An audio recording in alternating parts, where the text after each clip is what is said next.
Well, welcome back. We're going to take a look today at how the Mesopotamians view creation. We'll actually specifically look at a Babylonian story at the Enuma Elish. And we'll also talk about the ancient Sumerians and Akkadians, ending with the tale of Gilgamesh. But in terms of the creation story, we've already talked about this a little bit. It begins with a heaven and earth that are born out of this kind of watery chaos. So it's kind of somewhat like Genesis right from the beginning. We also curiously have light existing before the sun. We have the number 7 showing up throughout the story. We have an order where the firmament is created, then land, then heavenly lights, then creatures, then men, and is finalized by a type of rest with the building of a great temple to Marduk.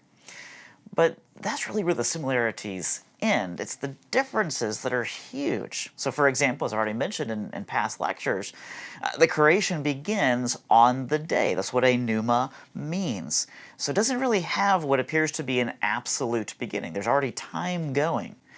We also know, for example, there's already this kind of chaos, and there's apparently these two gods right from the beginning. One is Apsu, who is masculine and the god of the seas.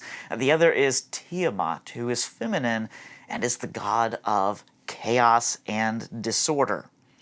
We're told that within them they contain all the elements, everything, all the stuff of the universe. And from them, from their union, their marriage, they have children, and that creates the God. So we don't have a God who's infinite and separate from his creation, making everything separate from himself and simply out of nothing.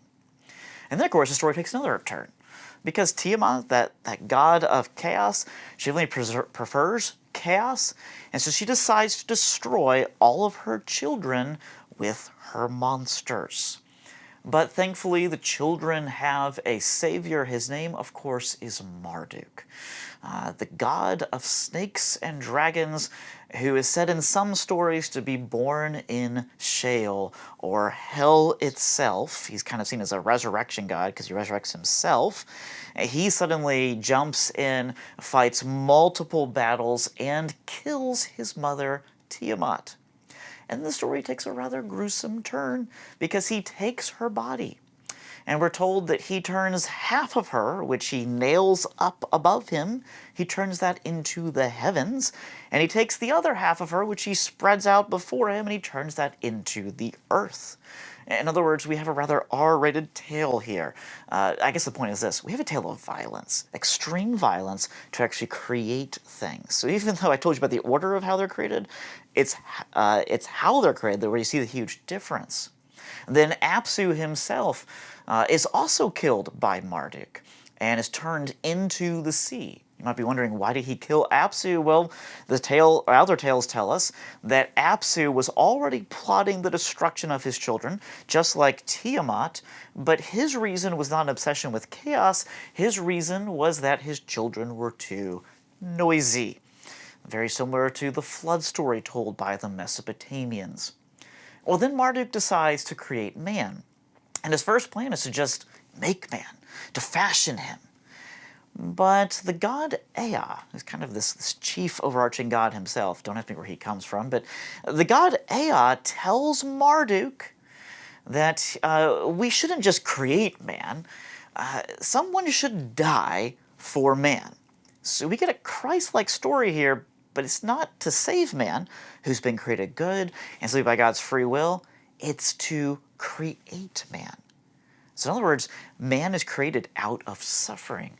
When the god Kingu, who was actually also a son of Tiamat and who was supposed to become the chief god, he was a rival to Marduk, they kill him and they use his blood mixed with clay to create man.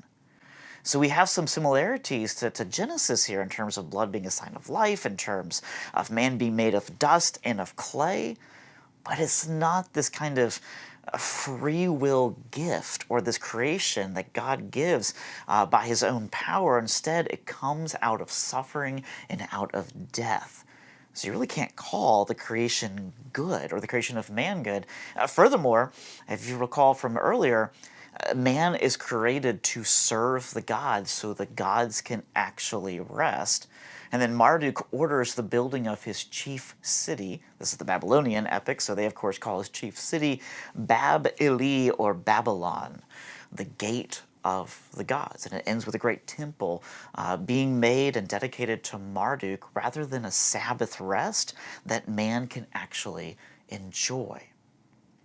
Well, that's kind of a good background for us to understand the Mesopotamians because we see that they're really obsessed with the material world. This will make sense because their material world was always changing. And in fact, we'll talk about the first two great cultures, the Sumerians and the Akkadians. The Sumerians, which that word is probably associated with Shinar, where you see the whole Tower of Babel story occurring. It's where you see Nimrod's cities and so forth. But one thing we know about the Sumerians is that they tried to keep track of time and develop calendars and things like that. But the way they kept track of time, especially year after year, their method of history was to mark it often by catastrophes. Things like floods and things like earthquakes. Or they might try to mark it by the great accomplishments of kings, or sometimes they would mark it by things they saw in the nighttime sky, things of astronomy. Actually, that last one is the most helpful because those are things we can often trace. Because astronomy is mathematical, we can predict things like when a comet will reappear. But one of the earliest records we have, the Sumerians, is the famous Sumerian king list. It's a record of different kings that certainly has some kind of mythical and legendary elements to it. We do have a flood in it, for example, but there are 8 kings that show up before the flood, but they each reign for incredibly long times, such as 43,000 years. But curiously, their reigns all start in Eridu, seen as that oldest of cities, perhaps even connected to one of Cain's descendants, Irad. Not really sure. There's a whole lot of ways we can look at this. But one thing we're told about the kings is that each of them fell, and the kingship was then taken often to a different city. It's one of the themes of Mesopotamian culture that as grand as a city is, it doesn't last. Things fall apart, things end, and that's just the way it is. The Sumerian king list then tells us after these 8 kings that then the flood swept over. And afterwards the kingship was taken to Kish, or possibly Cush, which is where Nimrod is from, as his father's name. It's quite possible that this is also associated with Sargon, who was from Kish. At least that's one idea, which I think is viable. But we then begin to see how the kingship reigns begin to fall off. Very much like the lives of the patriarchs in Genesis, they begin to get shorter and shorter and shorter. The earliest of the writings of the Sumerian king list dates to about 2100 BC, and it seems to be associated with a king of Uruk named Utu-Hagau, who called himself the Lord of the Four Quarters of the Earth. In fact, taking a look at Uruk is very helpful here because Uruk was one of the first great powerhouses. Its architecture suggests that the people had abandoned villages, had abandoned country life for the city.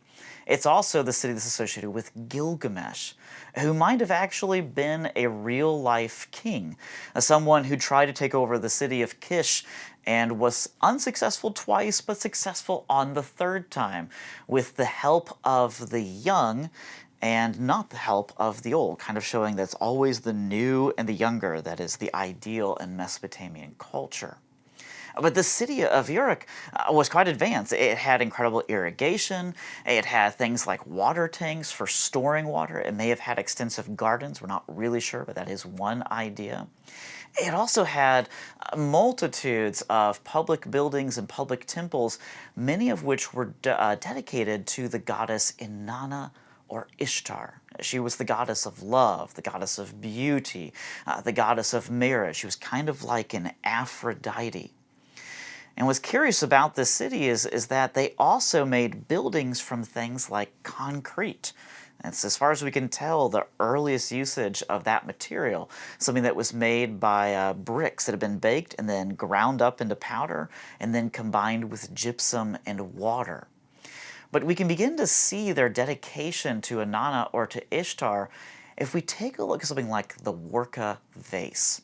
Warka being the town that's there today.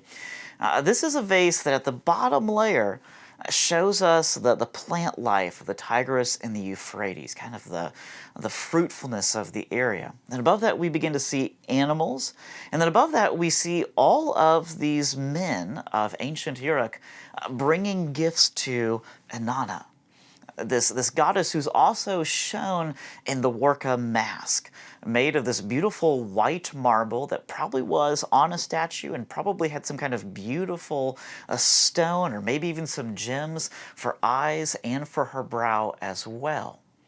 But one thing that we also begin to see here in this city is we see the concentration of power, all being blessed by Ishtar as the idea. One of the ways we see the concentration of power is quite simple.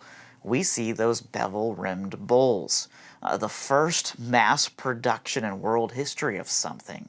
These were very simply made. They were rather crude in their shape and so forth compared to other bowls of the ancient world. And they almost seemed disposable. What's curious is the symbol for a ration, like you would give a worker or a slave or a soldier, is the symbol of a bevel-rimmed bowl in cuneiform. And of course, as we've already talked about, we see these kinds of bowls, we see this kind of artwork from Uruk and Sumeria. We end up seeing it all over the Middle East as part of that Uruk expansion, something that we think may have actually occurred after Babel because these peoples either conquered a previous people, built their own civilization, or lived in their own isolated neighborhood, as if they could not easily share the same culture or perhaps the same language as their neighbors. But we also see the power of the Sumerians and how they want to display power in something such as the Stela of the Vultures. This is a stone sculpture you can see here, which is depicting a certain king Eannatum after he had just conquered Umma. You see here vultures flying away with the heads of enemies. You see here destruction, but you see him taller than everybody else, demonstrating his power. And then there's a cuneiform text that reads, quote, "He heaped up piles of the enemies' bodies on the plains, and they prostrated themselves, and they wept for their lives." This is kind of the general nature. We see this over and over again in Mesopotamian art. We see this domination. We see this. We see little mercy in the actual art or in the actual display of kingly power. On the other hand, we do see beautiful things. They decorated many things with lapis lazuli, everything from seals to jewelry to sculpture to whole temples themselves. This was something I already mentioned, came all the way from Afghanistan and would have required a great deal of effort and time to get it down into Mesopotamia. Because it was so costly, they actually create the world's first synthetic material. They create artificial lapis lazuli by combining things like copper, green malachite, blue azurite, and heating it up in a kiln until they get this new material. And we've already mentioned concrete. We also see the making of bronze out of Mesopotamia. We even see the making of primitive glass out of Mesopotamia. So they begin to make all kinds of different materials. Of course, some of the art can be very playful. So for example, we have a toy from Eshnunna, also a Sumerian city, which appears to be like a pull-along toy with wheels and in the shape of a ram and perhaps something else. Either way, as much as we see the playfulness of Sumer, we also see the problems that it had in terms of its oppressive system of taxes. In fact, we have a curious character in ancient Sumer named Uruk, who was this early reformer who were told reduce the taxes, reduce the number of tax collectors, and one of these ancient cuneiform tablets says that, quote, he established a magi, or freedom. The widow and the orphan were no longer at the mercy of the powerful. It actually becomes a very curious theme of protecting the weak. We see that as an interest in Mesopotamia, but it's kind of the exception. And it's not the same as most of the stelas that show these kings conquering brutally whoever gets in their way. As for Uruk, he only reigned for apparently 8 years until he was overthrown by a rival who probably had help from his own noblemen. This opens the doors for the Akkadian Empire, which as far as we can tell was founded by Sargon of Akkad, or Sargon the Great. He's the world's first true emperor who not only conquered much of Mesopotamia, but also went into the mountains of modern-day Iran and into the mountains of modern-day Turkey, meaning his empire and his influence stretched massively. We're told that he controlled his empire by, first of all, controlling a few curious things. He controlled the measurements of things, he controlled the language, and he controlled writing. He began to make them all the same. When you do those things, when you can control such basic things as that, you have a huge amount of sway over a culture. And of course, Sargon also had that massive army that ate before him daily. But his empire doesn't really get to its grandest extent until his grandson, Naram-Sin. Now, Naram-Sin is a curious character because we have one of the most famous artworks of all of Mesopotamia in his victory stela that tells about his conquest of a mountain tribe. I want you to notice a few things about this. First of all, you'll be able to see who Naram-Sin is right away because he is much, much bigger than everybody else there. This is called hierarchical scale. It's showing him to be the most important person because he is simply the largest. But you also need to notice that he is ruthlessly conquering his enemies, stepping on them, kicking them off the mountain. You'll see various weapons in various parts of his enemies themselves who are either dead or dying. It's also remarkable because the gods are represented as these like stars, or perhaps a sun and star up in the sky. They're kind of distant, and rather than the gods showing up as figures wearing their crowns, Naram-Sin is wearing the crown, showing the bull horns that usually was actually read by the gods themselves. But it's also curious because we have the crown of Naram-Sin, which is the bull horns, something that was normally only worn by the gods themselves. And then, of course, we have an inscription by him, or about him, rather. It says this: "When all the 4 quarters of the world were hostile to him, he remained victorious in 9 battles in a single year, because of the love Ishtar bore for him, and took captive those kings who had risen against him. Because he'd been able to preserve his city in a time of crisis, his city asked from Ishtar that he be the god of their city in Akkad. And they built a temple for him, Naram-Sin, in the center of Akkad." So we begin to see that the people, the leaders of Mesopotamia, are seen as gods based upon what they actually do, based upon military might. And then, of course, Akkad just kind of disappears. In fact, we never actually found the city itself, but based upon the culture that it actually had that we found in other places, it appears to have been abandoned overnight. For example, the site of Shekna in Syria, which is seen as an Akkadian settlement, has all of these stones that are right in the process of different stages of being cut or dressed, ready to be built into something. They suddenly are covered up by layers of dirt. And there's very little pottery found here suggesting that they were building the city and no one was regularly living there yet. What we do know about the Akkadians is that they suffered invasion from invaders from the north known as the Gutians. This then led to the Sumerians coming back, who once again began to centralize things, codifying things such as language, such as writing, such as the calendar, and so forth. And then they have various cities that rebel, and their whole civilization once again collapses, only to be replaced by the Babylonians. Well, that leads us really to one of the most important stories of this time period, and that's the tale of Gilgamesh, which our oldest accounts of date back to at least 2100 BC. It's a Sumerian tale about this ruler of Uruk, who we're told was 1/3 man and 2/3 god. Not really sure how that works, but that's what we're told about him. We're told that he had this marvelous strength, this incredible body that was given to him by the gods, but he used his strength not just as a king to conquer others, but he used it to rule over his people to do whatever he wanted, specifically to take whatever woman he wanted. And so the gods hear the complaining of his own people, and so they send him and equal the character of Enkidu.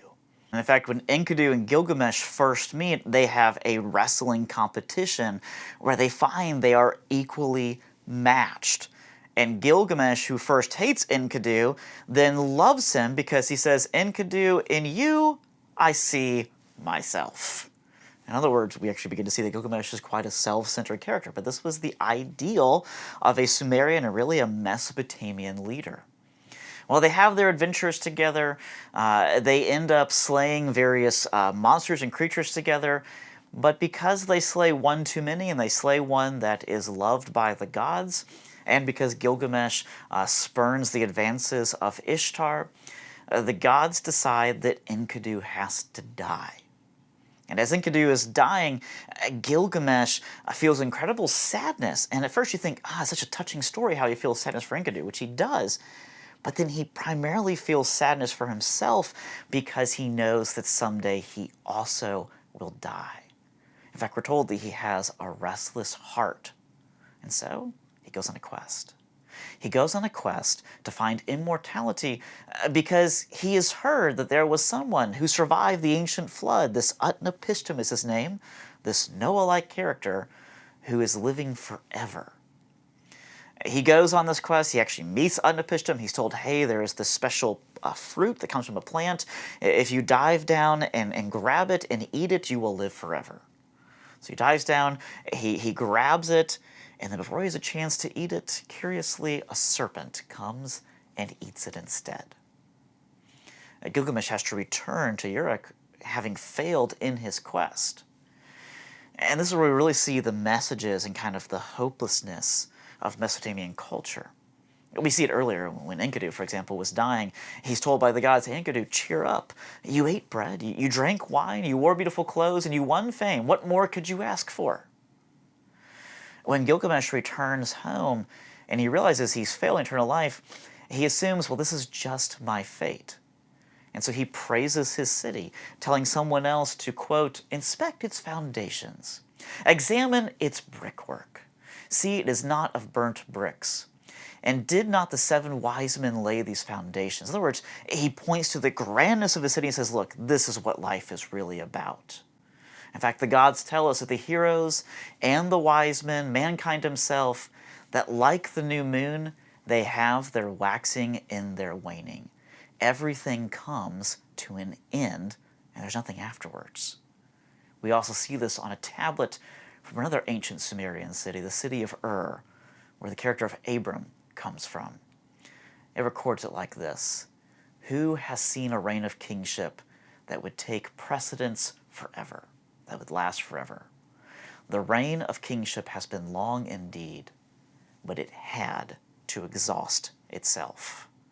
In other words, it's a Mesopotamian idea that things just come to an end, and that's it.